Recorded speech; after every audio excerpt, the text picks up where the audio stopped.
देखिए, पहले तो मैं आप सब लोगों के चैनल के लिए मेरा नमस्कार, धन्यवाद।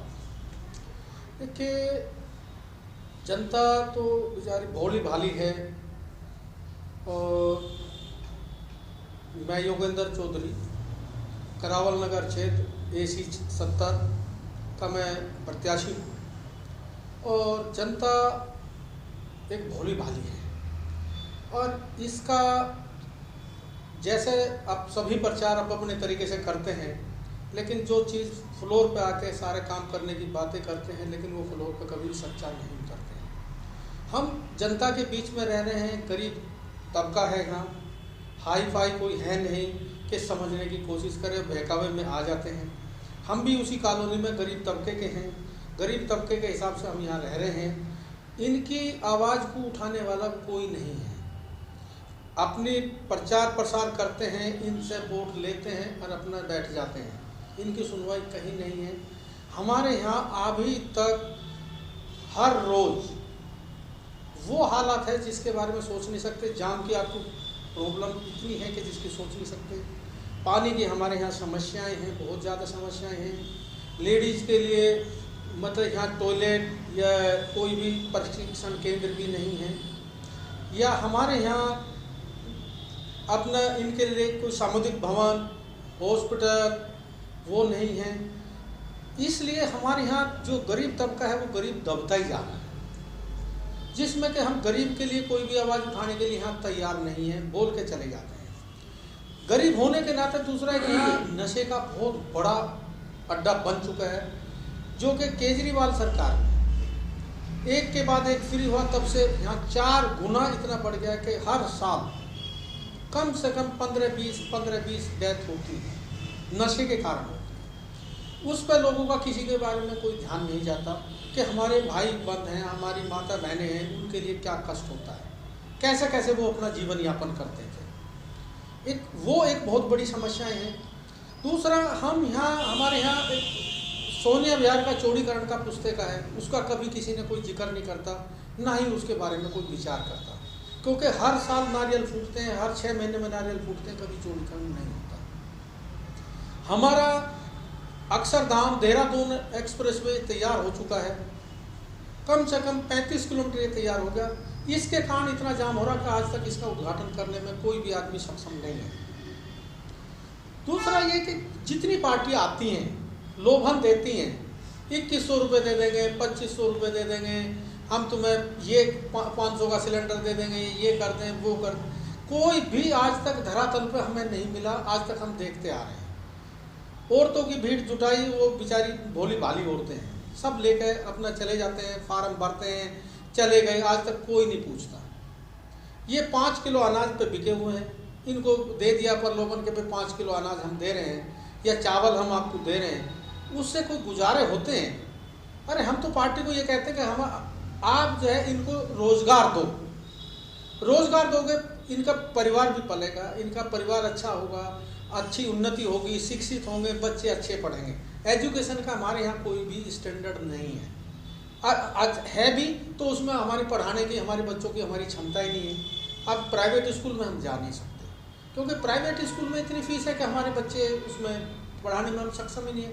हम 14-15 हज़ार, 10 हज़ार, 12 हज़ार रुपये कमाने वाले, अब कहाँ जो है मतलब हम उसमें पढ़ाएं। सरकारी स्कूल वो इतने बद से बदतर हैं, वो बस कह नहीं सकते। चौधरी साहब, आप कह रहे हैं कि सरकारी स्कूल बद से बदतर हैं, भाई अरविंद केजरीवाल साहब तो दावा करें कि वर्ल्ड क्लास स्कूल बना दिए, विश्व में ढंग का बदला है हमारे शिक्षा मॉडल का। देखिए, केजरीवाल तो सब कुछ कह रहे हैं। केजरीवाल ने तो अब और आदमी के लिए तो औरतों के लिए भी दारू के ठेके खोल दिए। वो तो सरकार का राजस्व बढ़ाना था ना।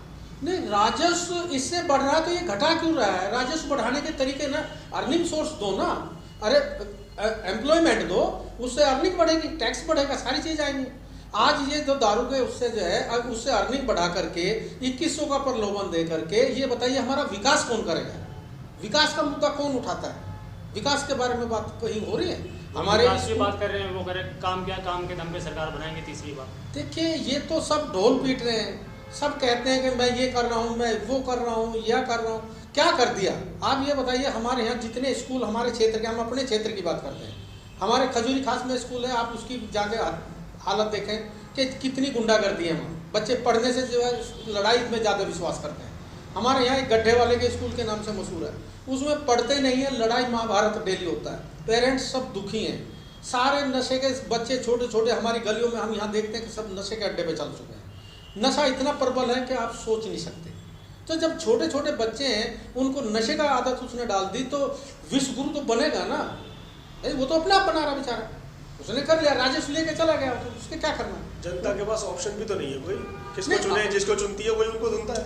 देखिए वो बिल्कुल आपने सत्य कहा, जो कर रहा है जो भी आता है, लेकिन उसका जवाब तो यही है कि करे क्या।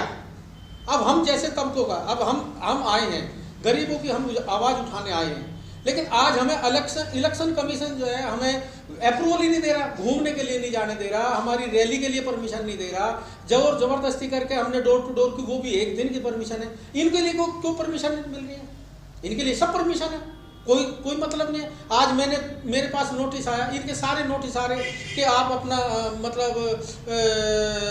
वो दिखाओ मुझे कि आपने क्या खर्च किया। मेरे पास तो नोटिस नहीं आया, लेकिन इनका मैं जब रीड किया चारों पांचों पार्टियों के उस नंबर 1 पे, मैं कल जाके हिसाब दिया आया, मेरा हिसाब 10-20 हज़ार रुपये का। क्या ये 10-20 हज़ार रुपये में काम कर रहे हैं? इलेक्शन लड़ रहे हैं, हमें लड़ने ही नहीं दे रहे।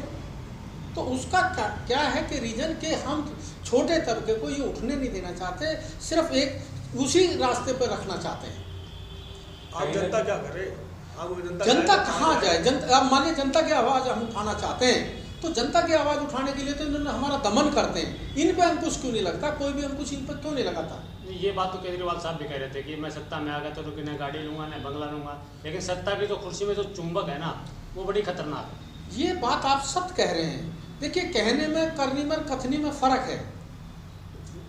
आज हम जो है ज़मीन से जुड़े हुए हैं, हमने एक हल चलाया है, एक किसान के बेटे हैं, किसान गति की है।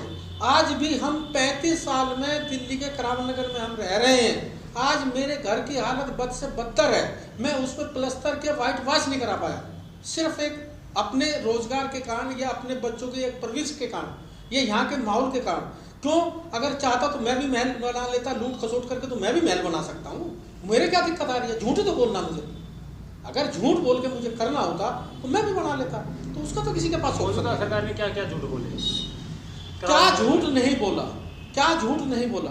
फ्री बिजली पानी देने का वादा किया था, एक बिजली पानी फ्री देने से मैंने आज तक अपने घर पे मैंने फ्री ना बिजली ली है, ना मैंने पानी लिया है, ना ही मैंने राशन लिया है। दूसरी बात, जो राशन वो देते हैं उसे कोई कॉलोनी वाला कोई खाता भी नहीं है। मैं देखता हूं कि रोज सुबह आके आ जाते हैं, वो व्यर्थ है। जिसको जरूरत है उसको मिल नहीं रहा, जिसको जरूरत नहीं है उसको मिल रहा है, जिसको रेवड़ी बट रही है, अपने है तो उसको रेवड़ी बट रही है। आप सुबह आके देखें, चेक कराएं, सुबह रेडी वाला आता है, सारे अनाज को लेके चला जाता है। क्यों? जरूरतमंद को हमें चाहिए, ना कि हमें किसी एक ऐसे आदमी को जो स्वर्ण हो के उसको चाहिए। चौधरी साहब, कहीं ना कहीं हर 5 साल में जनता को 2-3 जो बड़ी पार्टियां हैं ये उनके उम्मीदवार जनता पर थोप दिए जाते हैं और जनता को मजबूरन किसी एक प्रत्याशी को चुनना पड़ता है। हालात वही की वही बने हुए हैं। जनता को इस बार क्या संदेश देना चाहिए आप? देखिए, जनता को मैं तो ये संदेश देना चाहता हूँ, जो आप लोगों के बीच में रह रहा है, आप लोगों की आवाज़ उठाना पसंद करता है, आप लोगों का दुख दर्द सहन करता है, और आप उसको 24 घंटे पकड़ सकते हैं, उस आदमी के साथ जुड़ें और उस आदमी का सहयोग दें, और जो आपके साथ खड़ा होकर आपका निवारण कर सके। बाकी पार्टी तो सब है। आखिर में करावल नगर क्षेत्र की जो जनता है, आप उनके लिए मैदान में उतरे हो, तो आपका क्या चुनाव चिन्ह है और आखिर में क्या संदेश है उनके लिए? मेरा संदेश तो यही है, करावल नगर की जनता के लिए मेरा चुनाव चिन्ह ऑटो है। मैं भारतीय संपूर्ण क्रांतिकारी पार्टी से मेरा टिकट है, मैं योगेंद्र चौधरी, उस पर आप मेरा बटन दबा कर मुझे जो विजयी बनाएं। मैं आपका आभारी हूँ और सदा आपके सेवा में मैं तत्पर तैयार हूँ। जनता अगर आशीर्वाद देती है तो करावल नगर के लिए प्राथमिकता के तौर पे क्या क्या काम आपके सामने? देखिए, मुझे जो सबसे पहले दिखाई देता है, मैं महिलाओं के लिए उनका रोजगार का साधन करूँगा, उनके लिए टॉयलेट बनवाऊँगा। उनके जो रोजगार हैं वो मैं 2500 या 2100 रुपये देने की कमिटमेंट नहीं करूँगा, मैं उनको 25,000 देने का कमिटमेंट करूँगा। मैं नीति आयोग से, बाल विकास से, कहीं से भी योजना ला करके उनके लिए प्रशिक्षण का काम करूँगा और उनको रोजगार दिलाएंगे। वो मेरा प्राथमिकता है। दूसरा, बच्चों के लिए मेरा है कि जो नशे के अड्डे चले हुए हैं उनमें मुझे अपना उनके लिए प्रशिक्षण देना है और नशे पर मुझे काम करना है।